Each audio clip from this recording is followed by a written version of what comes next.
So I'm gonna start recording. Not have to worry about that. So first of all, thank you very much for doing this once again. I would like you to describe to me the company you work for. How would you describe it? Well, PwC Consulting is highly professional and highly with strong focus on quality, exceeding client expectations. Yes. Within the consulting practice in the Netherlands, it's one of the top firms. Okay. And what do you think is the role of HR in the company? The role of HR in the company is helping our leaders in leading their organizations and managing their people. Okay. And what is your role within the HR department? So I'm an HR manager for the consulting business unit, which means that I am like an HR business partner to our partners and directors who lead teams. So I help them in things like the annual performance reviews, salary increases, bonuses, managing their formation,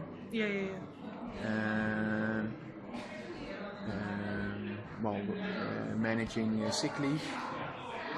So you'd say you're the HR support for the people that are managing, there are managers within the PwC company? Yeah. Okay. So according to this table over here, to which generation would you say that you belong to? I'm from 85, so I'm in Y. So you are also a millennial yourself. That's very interesting.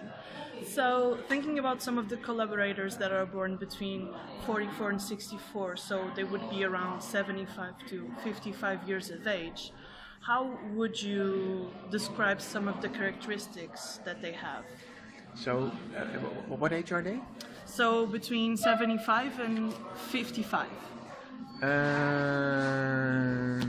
Well, their characteristics are don't complain. They don't complain? Well, yes. So if we have people of that age within the company, they are the leaders. Okay. If you have to take any call, it's fine. It's okay, really.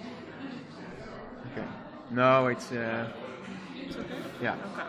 So they don't complain, they just keep on working, they're probably the managers at this point. Yeah. Would you agree? Okay. They're the leaders, yeah. Okay. And thinking about the younger ones, so the ones between 38 and 23 years of age, how would you describe them? Well, focused on development, on having a purpose in their work, feeling connected personally with the work they do. Their job is not just a job, but it's their main thing in life. Okay. So have you read the literature on this, or are you actually saying this because it's what you see in the company? It's what I see in the company, and it's what that's what I read and what I recognize within the company. Yeah. Okay. So do you believe that these two groups need to be managed differently, comparing the 75-55 and the 38-23 years old?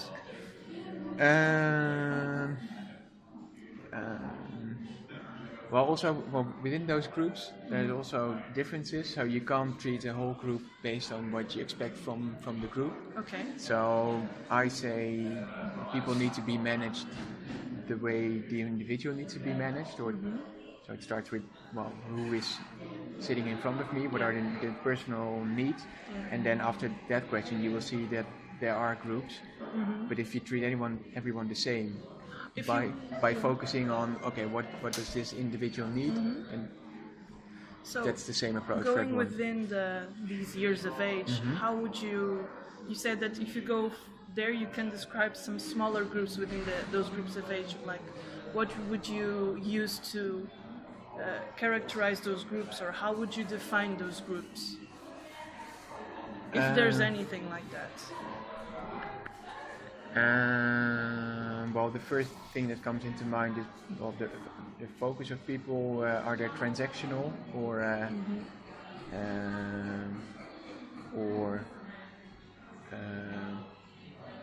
transformational?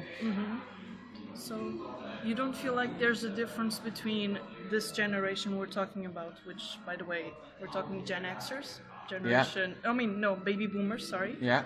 and millennials. So you don't feel like they have a core difference between the two of them. It very much depends on the individuals that you're managing. Well, I find it different to say. Yeah. And also because the groups are, well, they not only differ in age, but they also are different in hierarchy. Yes, of course. And so the people who are from, well, 55 and up. Yeah, so basically these guys and these guys. So within PwC, our partners, they retire at the age of 60. So if they're 55, they only have 5 years left. Yeah. Well, those are the senior partners. Yeah. So and those are not really managed. Yes. Okay.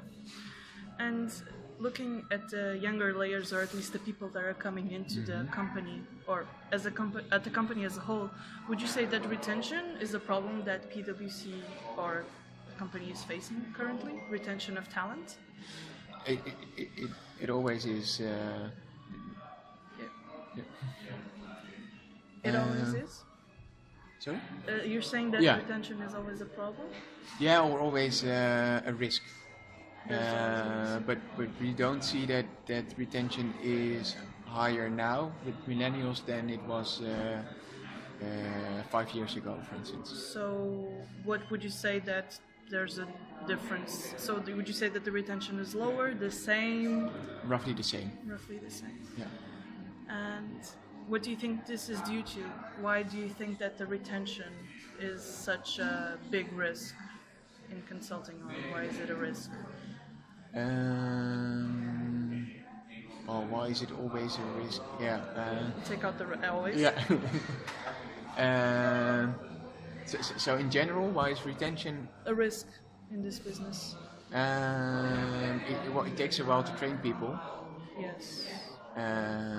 So it's always, well, most of the times it's we lose if we lose people. Yeah. But it's also anticipated that a certain percentage and pretty high percentage of the employees will leave the organization.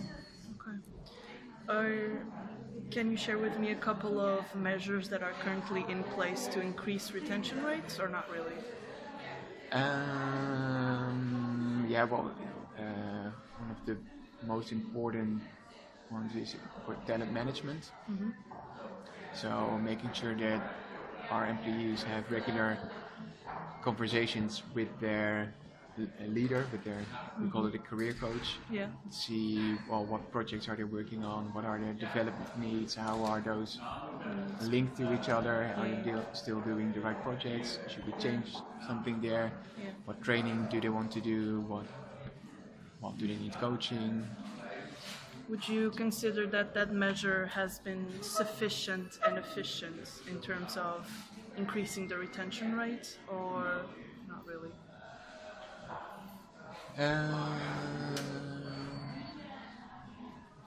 Well, we haven't had a focus on increasing retention. Okay. I mean, it's a general risk, and we were always aware of it. But it hasn't been the case that a few years ago, for instance, we saw a higher percentage of employees leaving the firm, and therefore we took some measures. Okay. Those measures are, well, part of developing employees and developing them from associate to senior associate to manager, senior manager. So at the time, was it useful for you to have those measures in place, or? Yeah, definitely. Yeah. So the consulting industry is often known by the demand that it puts on its employees. Would you say that this is a statement or a preconception that it still holds some truth today, or do you feel that the consulting industry is changing a bit? Well, that's really hard to say. Your opinion. Yeah. Well, it is really demanding. Really demanding business. I mean, expectations from clients are really high. They pay a high fee, so they expect high service, which means that, well, everything needs to be done fast, high quality. Yes. So yeah, that means a high demand of our people. So would you say that then this conception that the industry has was created by the customers that the industry has? Was it created by the companies themselves, or I mean, where's the origin of it for you? Well, it's a combination.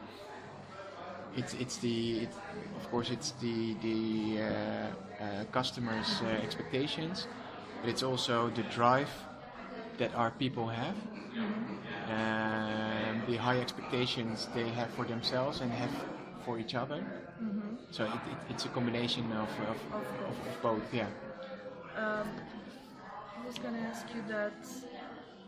Does this affect, for example, the recruitment of new candidates, as in how hard or how easy it can be for you to recruit new people into the company or the industry?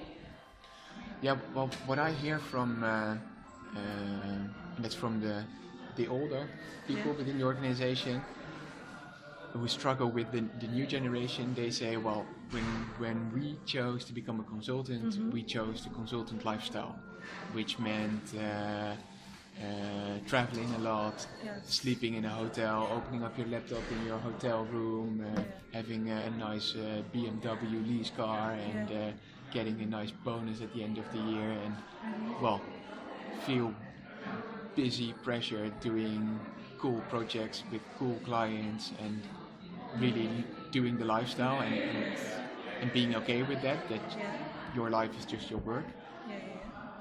And now people say, well, yeah, but my job is important to me, but it's only a part of my life. In the evenings I also have my private life, and I want to do my kickboxing or my cooking class or So do you feel that maybe that perception that people have of the consulting industry is keeping people at bay from even giving it a shot, for example? Yeah, I think there will be people who have this image of the consulting industry and think, well, that's just not for me. Lately, you're talking about how the older generation had different expectations and proposed themselves to do something different, and now the new generations seem to have a different focus. For you and from your perspective, where does it seem to be the origin of this change? So why this generation has a different view on life? Or how did it become different? Why did it become different as the years passed by and things changed apparently? Well, I can only guess, of course. Your opinion, that's what I'm here for.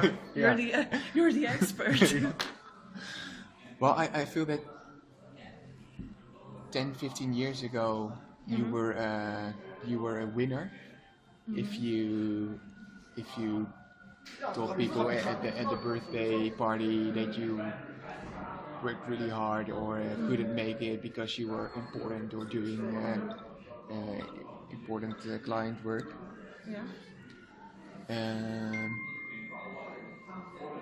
And now you're considered, I don't know how it changed, but it changed, and now you're more often considered a loser.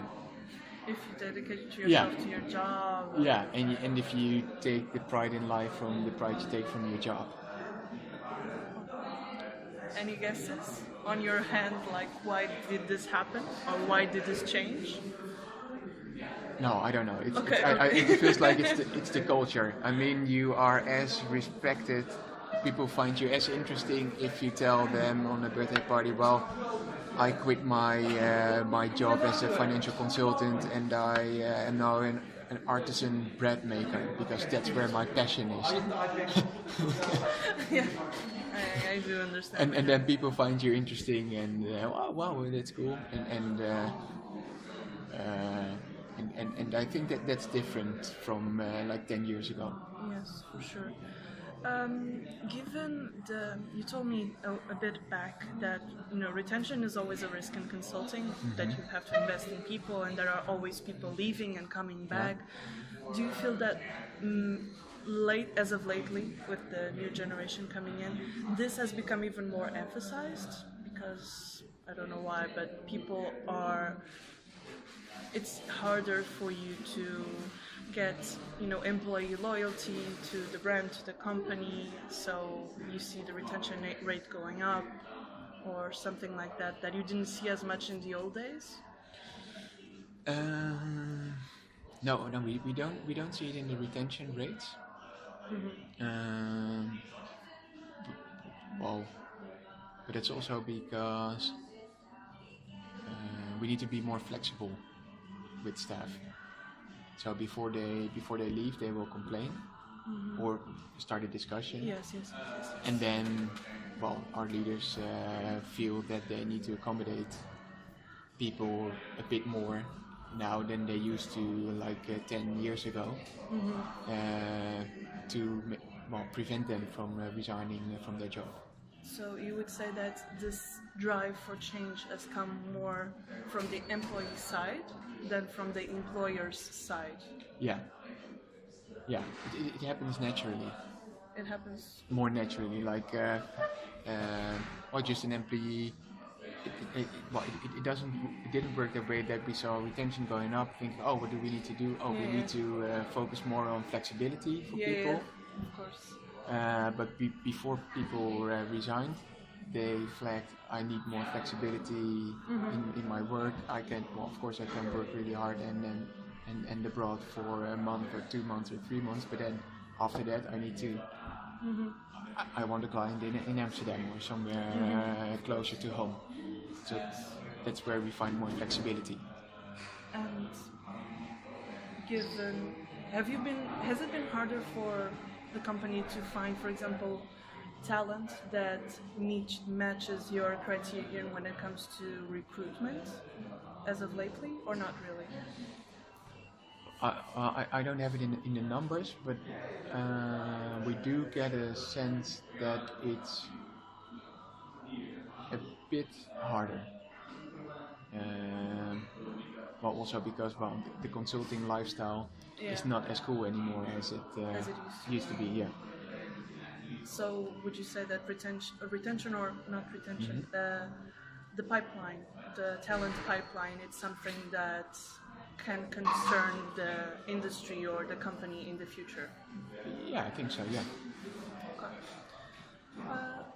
Given my research question, which is, are human resources policies in consulting companies aligned with millennials' expectations? Is there anything that you would like to share with me, or do you have any answer for my research question? On the HR policies for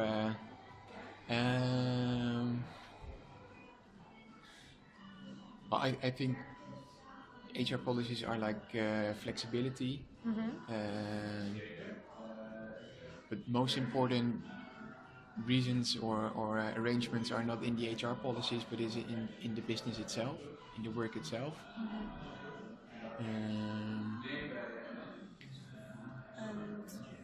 do you feel like, for example, the HR policies are respected by the managers that are applying the policies in the end? Yes, I feel so. Yeah.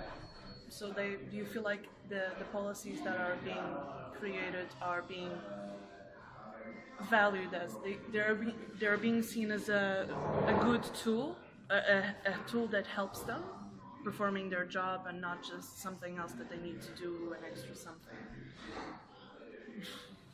Depends who you ask. Depends on who you ask. And depends when you ask. Okay. Yeah. I think that's all, Thomas. I mean, if you have any questions for me, I'll be glad to take them in. Yeah, let's check. Maybe to be more helpful.